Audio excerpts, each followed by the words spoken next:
another episode of SaaS Leaders Lounge, and today I'm joined by the co-founder and CEO of Security, Neatsun Ziv. How are you doing, Neatsun?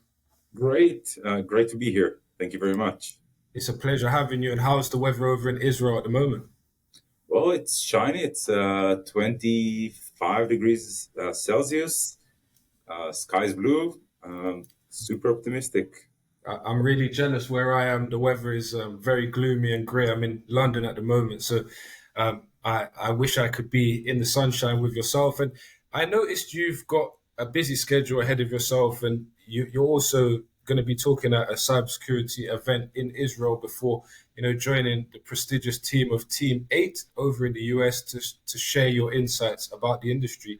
Maybe you can talk me through, what that means to you to be able to present at these events and, collaborate with some of the best minds in the industry. Sure. So first of all, this is something that I've been doing for the past 15 years.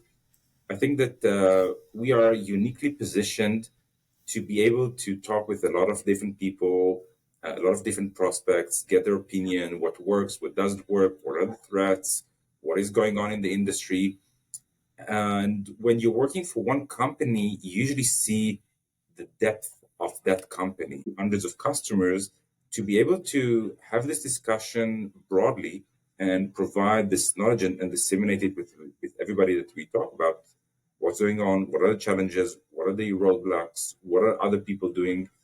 So it allows us to get into a lot of discussions with customers in one-on-one or bigger forums saying, look, I'm struggling with this kind of a problem. What have you seen that others are doing? And we can provide them answers saying, there's a group that's doing this. The mainstream is doing this approach. But we also have seen a couple that are doing some other things. We think this is really, really unique, worth exploring this. And sometimes, by the way, they would ask us, can you connect me with those guys, just to learn in depth from them? And we kind of enjoy this community building process together. I love the sound of that. Community building is something that across the industry I hear a lot, and it's something that's very important.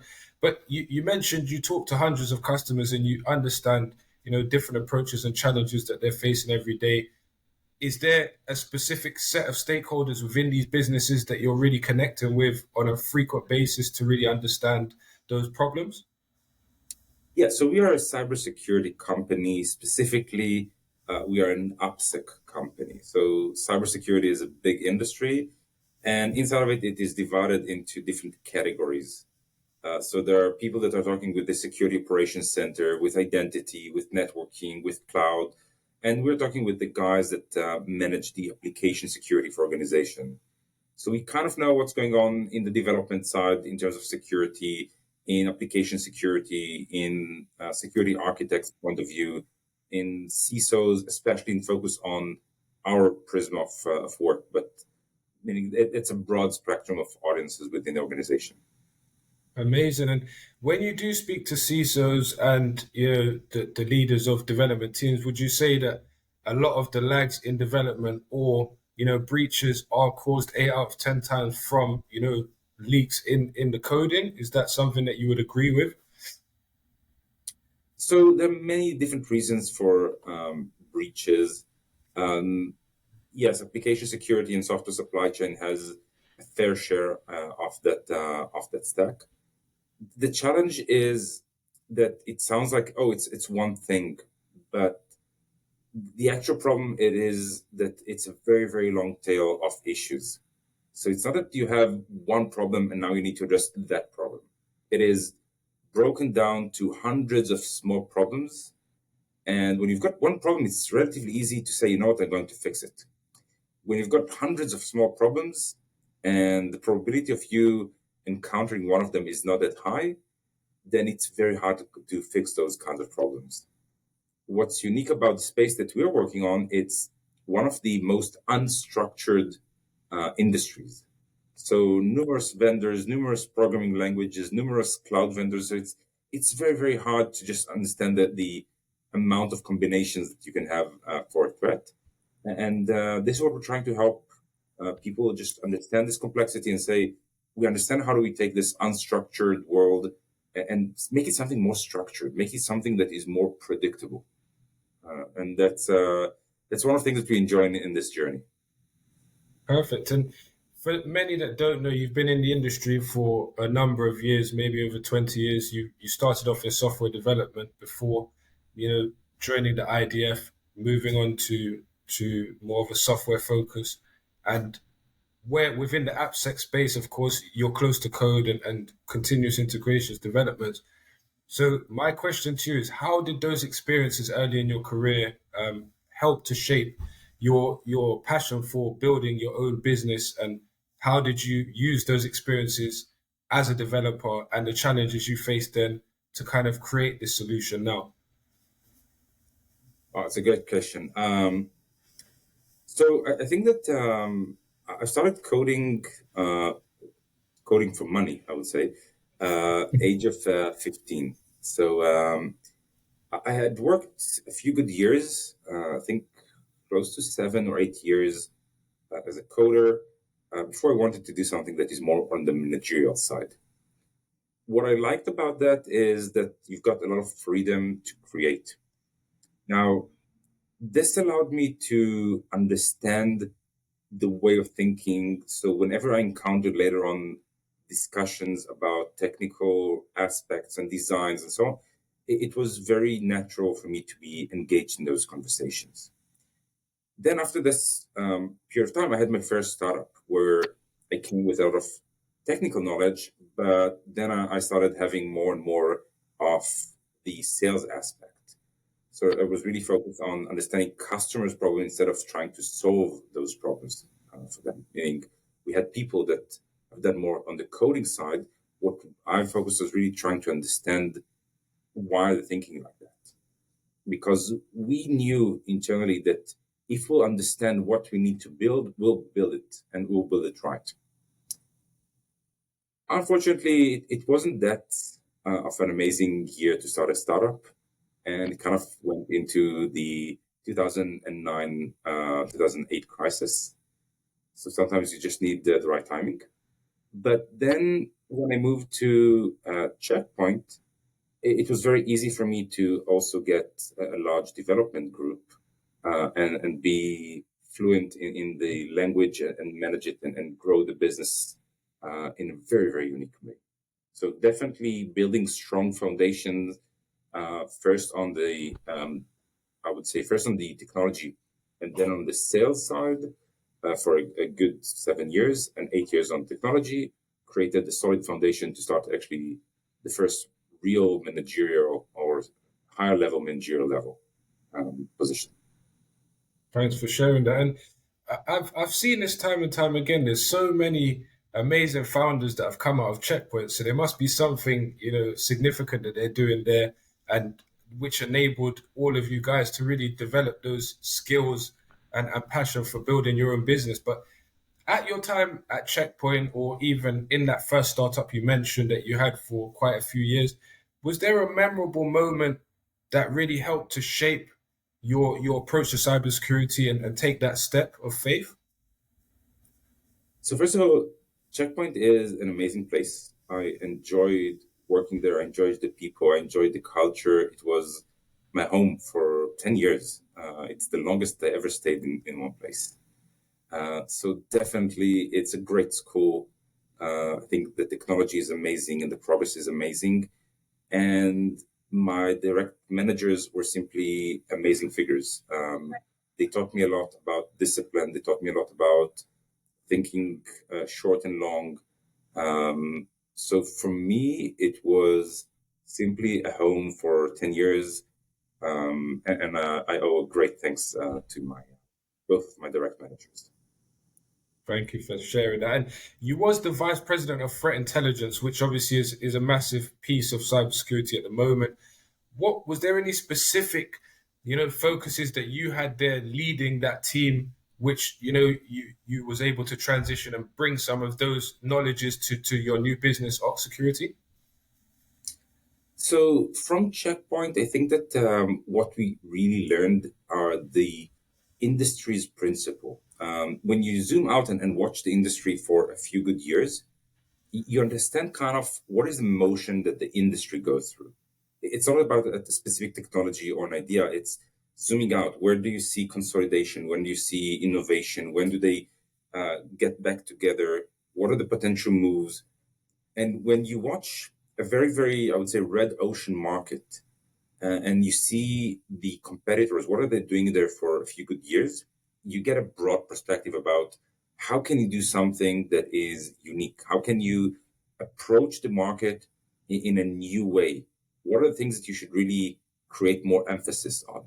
And I think this is what I learned in time at Checkpoint, and it allows me to just look on the industry from another point of view, which is, I would say, broader than what I've done before Checkpoint. Thank you for sharing that. And as we focus now really on the ops security piece, it is said in the industry that it is the first and only active application security posture management platform which is able to consolidate ASPM, AST, and SSC into a single console. How was Ox, able to do this, and why did you decide that you wanted to consolidate all three into that one console? So I think that it's something that grew from several pieces together. So we're working with a lot of different people that are helping us across the way, whether it is customers and advisors and VCs that we're working with. And we started to see that everybody, or if I'm zooming back to the trends in the industry, whenever there's a new trend, there's always a few of the first one coming to the market, and those are the first to be bought. Then there's the second wave, where they've got the best chance to actually succeed. And then there's the third wave, which usually in the third wave, they don't get enough funding because all the VCs are already taken, and it's very hard to stand out and create differentiation and close technical debt versus anybody else that is already in the market. So we came as the second wave. The first wave were already, I think all of them were already bought out. And what it allows us to do is actually look on what are the mistakes that they've done.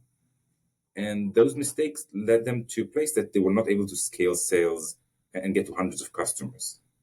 And they were all bought relatively cheap or really stuck on the wrong technology, and then had to invest massive just to get back to where they should have been in the first place. We had the opportunity and the timing to get in exactly when we kind of saw for the first time what are the mistakes. So we eliminated a lot of the wrong ways that were already proven to be wrong.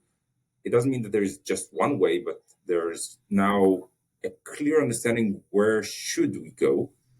And of course, less companies and more funding for us. So the active ASPM comes from a place saying it's not just enough to take the things and combine them together, like some of the ASPM players are trying to do. This is what we call an unopinionated product. It would take inputs from others and just say, I'm looking on others, and this is the combination or the sum or the average of those results. Now, the challenge with that is you're taking all the responsibility to understand what does it mean and actually throwing it back to the user. Now, for the users, we're a solution that should help them make their life easier. And if we're not doing this, then what are we actually doing? We're just creating more load for them or transforming data from one format to another. So for us, it is just about making sure that we're able to take the data itself, enrich it, bring everything that a human would do in a human way, and just be able to articulate in a clear and precise way, what do you think? Why should it work? And when we're able to do this, you see the magic happen. You see people that are saying, you know what? I went into this POC with low expectations. You simply blew my mind. You took out what I envisioned it will be in 5 years, and you brought it today. And this is, by the way, what we're seeing when we're entering POCs. This is kind of what makes the difference for people.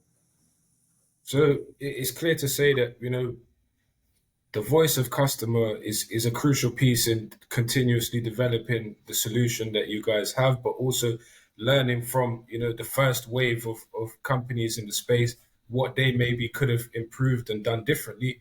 When you're taking these best practices and, the feedback from customers is enabling you then to enhance the product offering. And you mentioned VCs and advisors. often when I speak to founders, they, very, very much echo and mirror the sentiment of the importance of having these advisors early in that, startup journey to really clearly outline what the vision is and what, the story that you're trying to tell is to the customers so that you can ensure that they don't get lost in all of the technical phrases, but really understand the core, product and what the message is that you're trying to get out there. So I think that the answer is yes, super important. Advisors all the time. Customers, for me, it's an obsession, meaning I'm talking with customers probably a few times a day, different customers, different. Just I want to hear that. I want to be part of that discussion. I want to see what is of interest to them, what is not of interest for them. It is always an interesting understanding because the things that are interesting them now are not the things that interested them 3 months ago. So you can't just say, you know what, I'm going to engage in a conversation where the last time that you engaged in a conversation was a month ago. Things are constantly changing and it's a dynamic. It's like reading the newspaper a month ago and then saying, I'll read it now and I'll just understand the context. No, it's a daily thing that you go through and understand why is it important, why is it not important, and so on. And of course, the goal of the Ox security solution is to really reduce frictions and make sure that, when deployment is happening, that we can speed this up and make it efficient as possible. And what would you say is the average amount of time that enterprise businesses can reduce their deployment time by with the Ox security solution? So I'll explain. It's two different folds. One is the first deployment.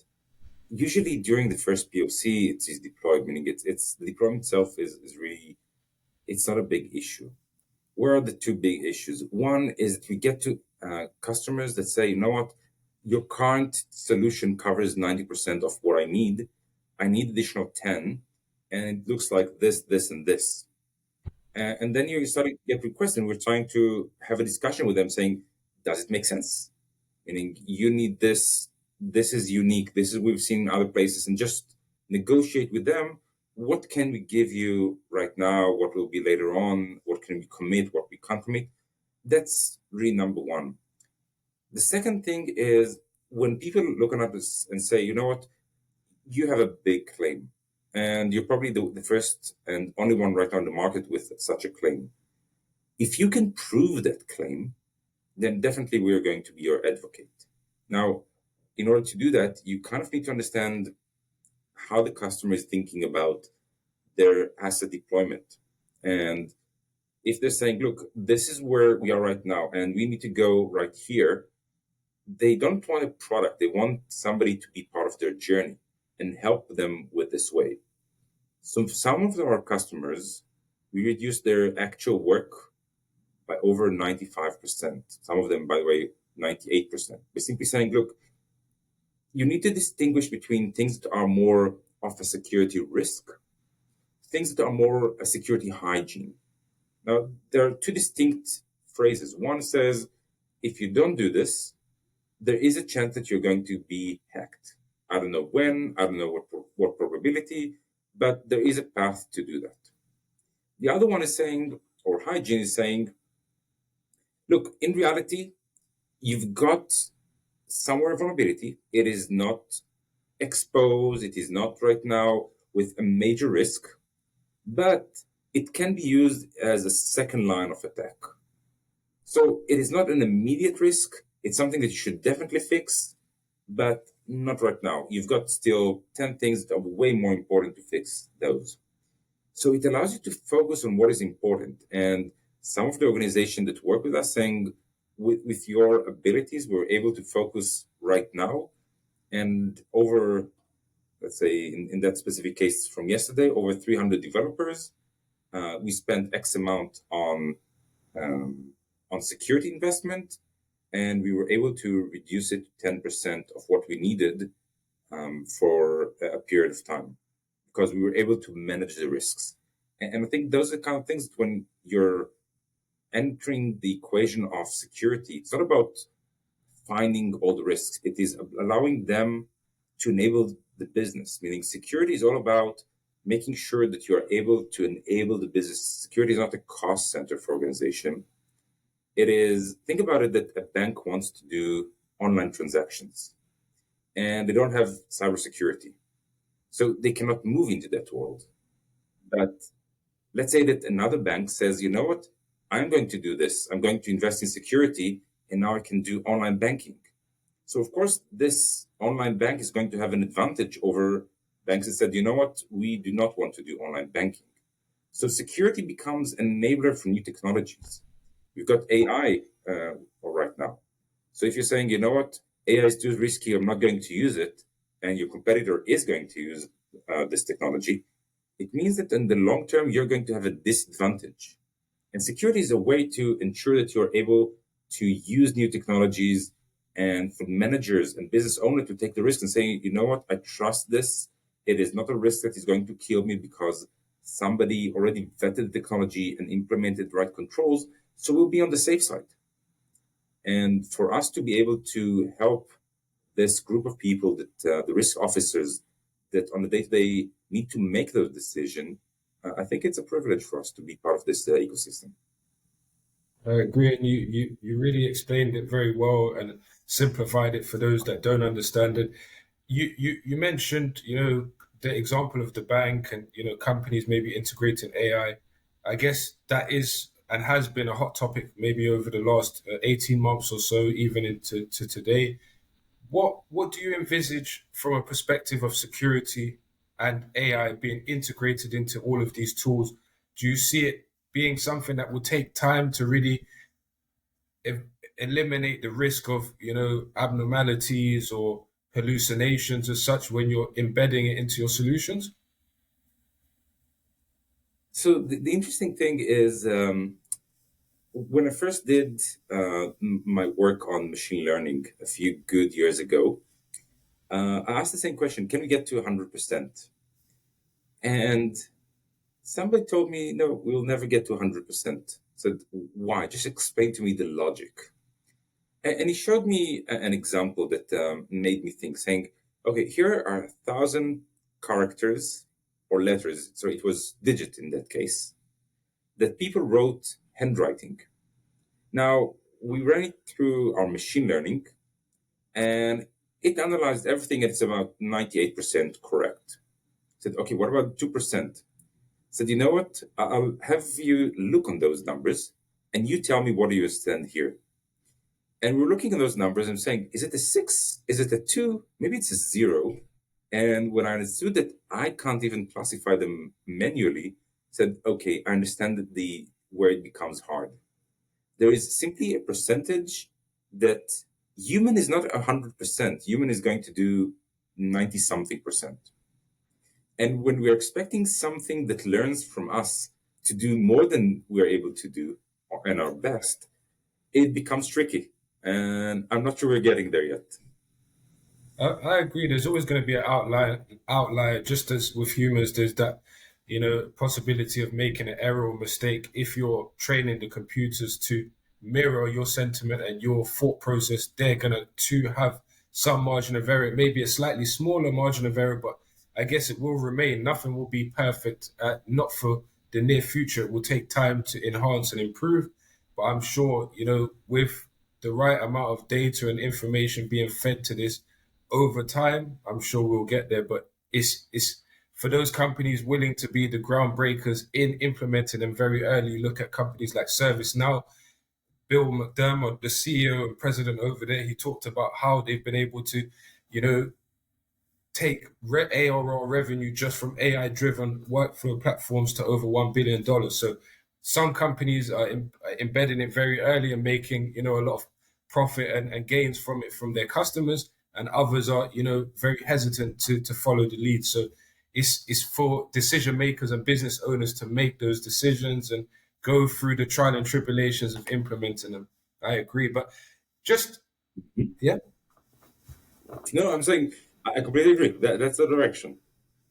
And in terms of ASPM platforms and yours specifically, the platform tends to go beyond the traditional AppSec solutions. We talk about empowering organizations to eliminate manual practices, which is what, people want, right? They want to be able to automate some of the simple workflow stuff to give them some time back in their day, but also to ensure, as you said, humans make manual mistakes. These things happen.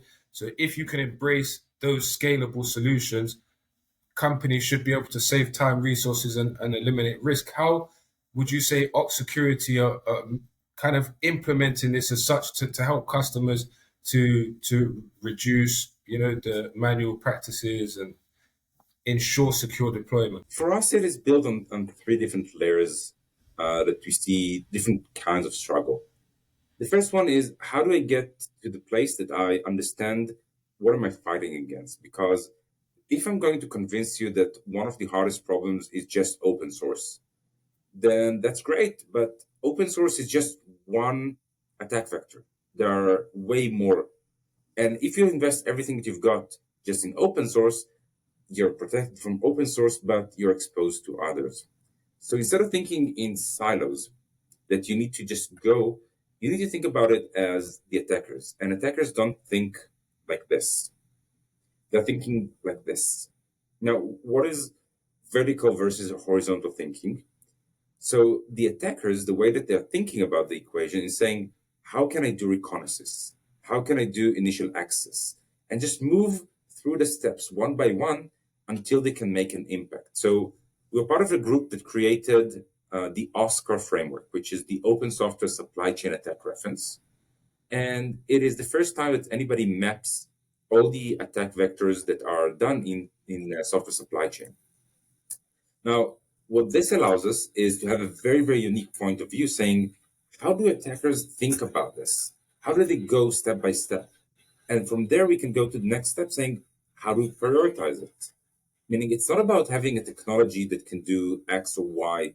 It is about saying, I understand how the bad guy is going to do this. So now I'm going to do exactly the opposite.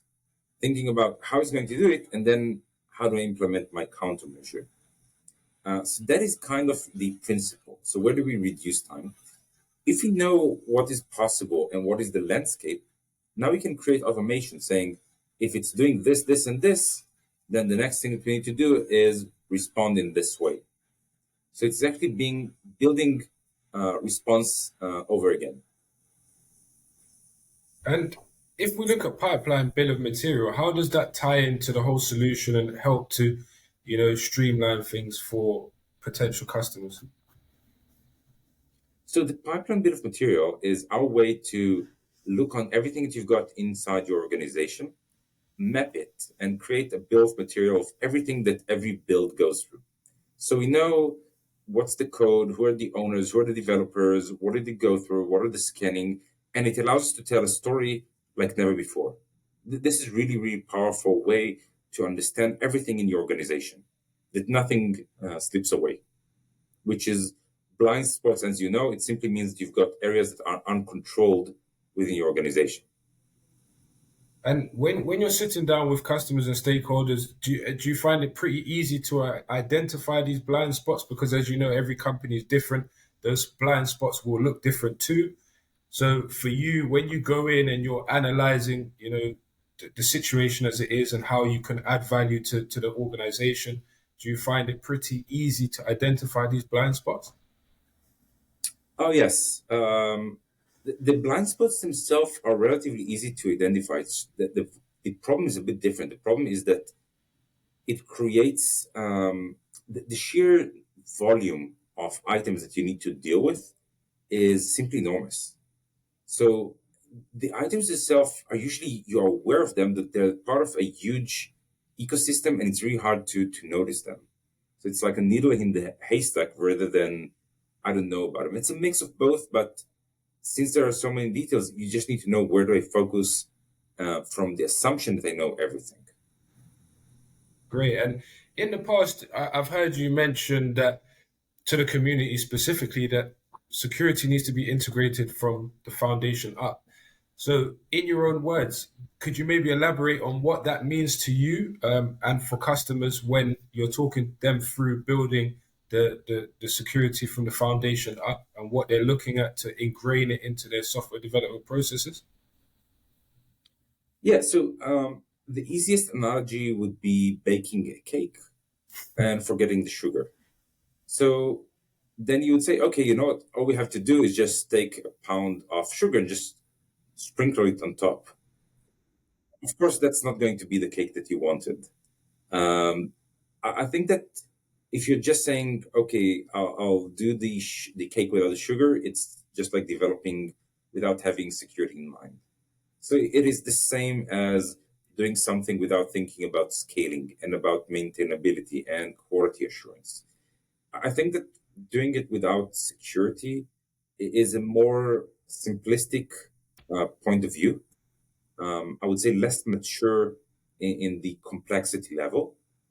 And sometimes it's a good idea to have something that is without security. You just need to do a POC. It is not production grade. It will never see a customer, not exposed to the internet.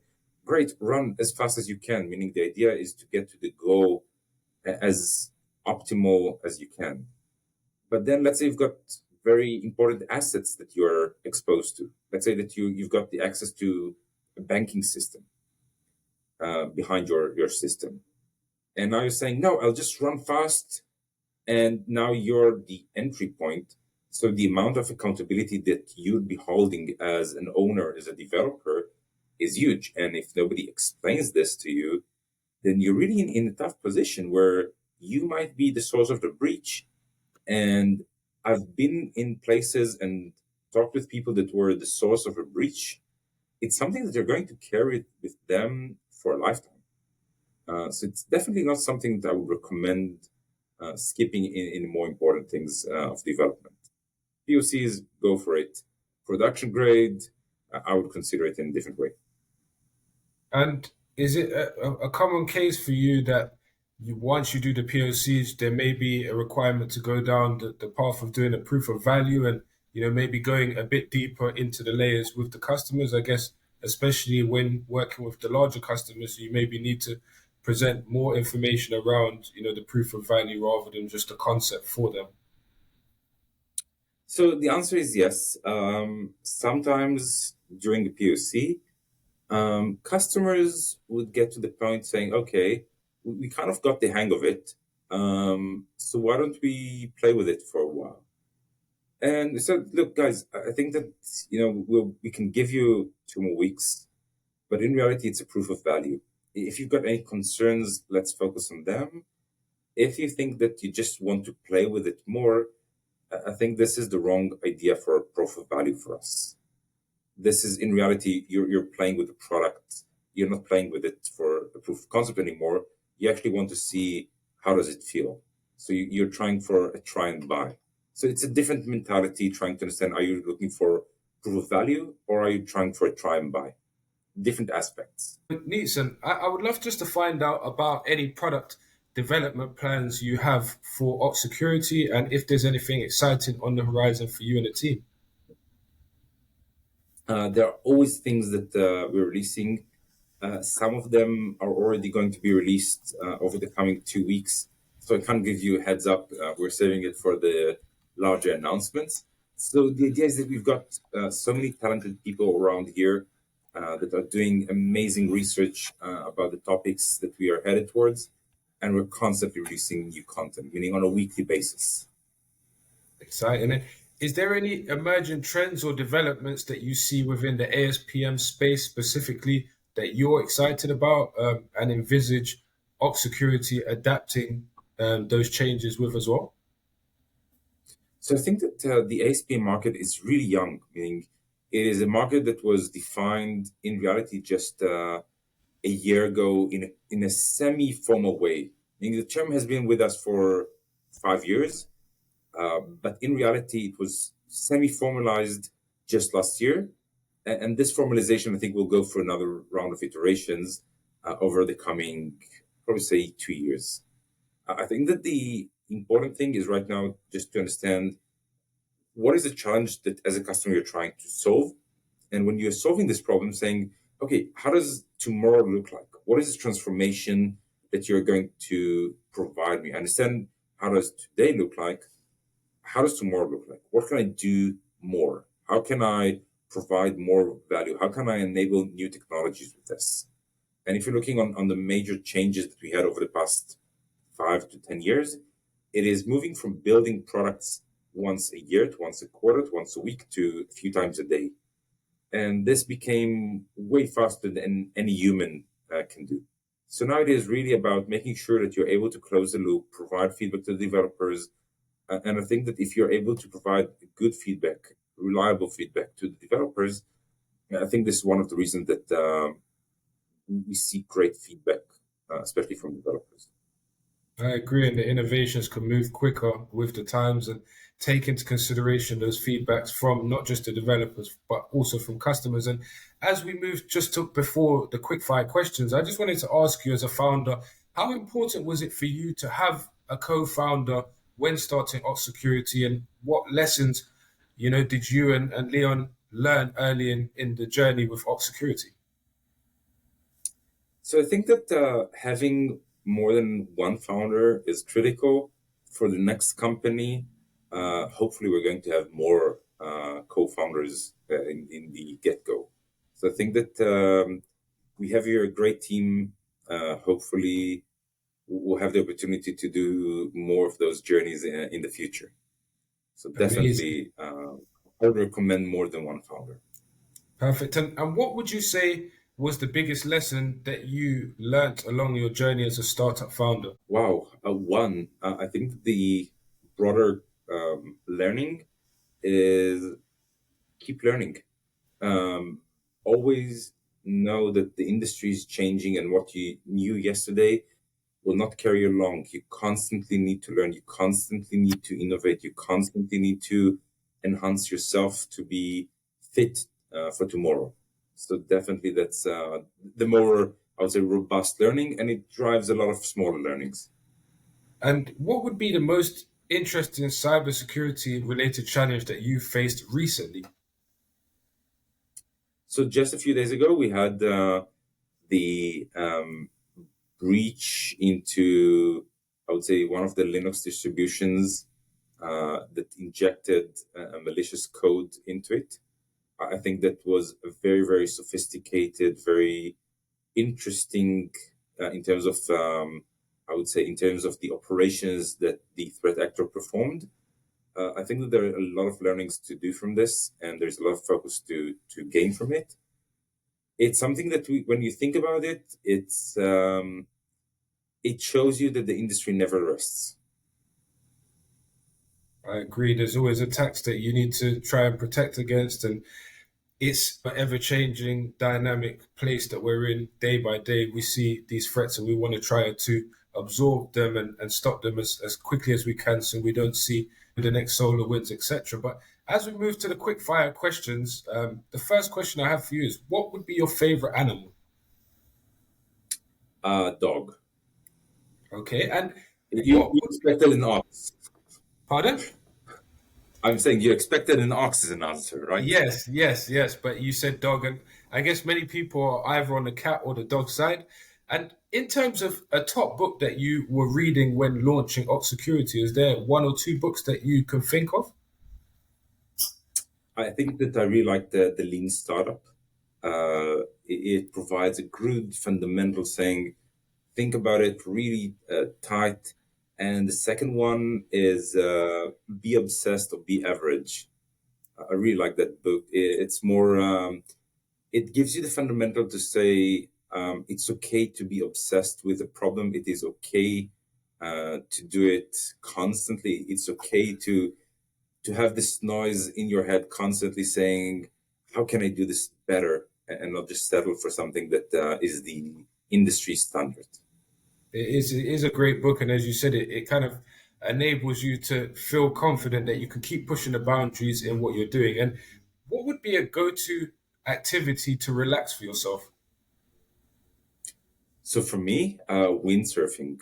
I wish I had more time for that, but for me, I simply enjoy it. That it's perfecting the technique versus perfecting anything else. I really like it. And that kind of links into my next question. Would you prefer to go to the gym or be in the sea swimming? Oh, I've been in the sea a few days ago. I went to the gym this morning, so it's definitely trying to find time to combine them both. Maybe even And somebody will invent a in the sea. Yeah, I wish so as well. And what would be your favorite chocolate, sweet, or drink? Oh, wow. First of all, I'm not that strong on the sweet side. So I would definitely go on the sour side rather than on the sweet side. So I would probably say this question is not for me. Okay, and just as I share the question I have from our last guest, that is, what do you find to be the most important value or trait when you and Leon were hiring for those initial team members at Ops Security? Okay, so we wanted to find a mechanism that says, okay, who are the people that you would like to have in our company? Because those people are going to recruit the next level, and those guys are. So cultural fitness is number one. So really had spent a lot of time saying whether this person is going to be a good hire, not just technically but also culturally. I think that part of the challenge is you don't know what's going to be your culture, and you kind of need to know that up front. I know it's a secondary question, but you kind of need to envision saying, I want my company to have this and this. But then as you grow, you kind of solidify and say, yes, it is this, it is not what I thought in the beginning. And if you are changing this and the people that you brought in are not aligned with it, it's going to cause friction at some point or another. Thanks for sharing that. And what would be a question that you would like to share for the next founder of a security company that you would like to hear their perspective or thoughts on? So I think that whoever is going to be after me in queue, I think that the question is, do you have the ace of marketing saying at a certain point, what is the card that you're going to pull that is going to make you completely different from anybody else in the industry? Interesting. I haven't heard a question like that, so I will be sure to get that across to our next guest. But Neatsun, I want to first and foremost thank you for your time. It's been more than a pleasure having you on our show, sharing your insights and seeing your passion shine through. I know you have some travels next week to the US, and I'm excited to see how that unfolds with Teammate. But I wish you, as I mentioned, a great week, safe travels, and I look forward to hopefully meeting you at some of the cyber conferences coming up in the next few months. Thank you very much. Pleasure being here. Take care and speak soon. Bye bye.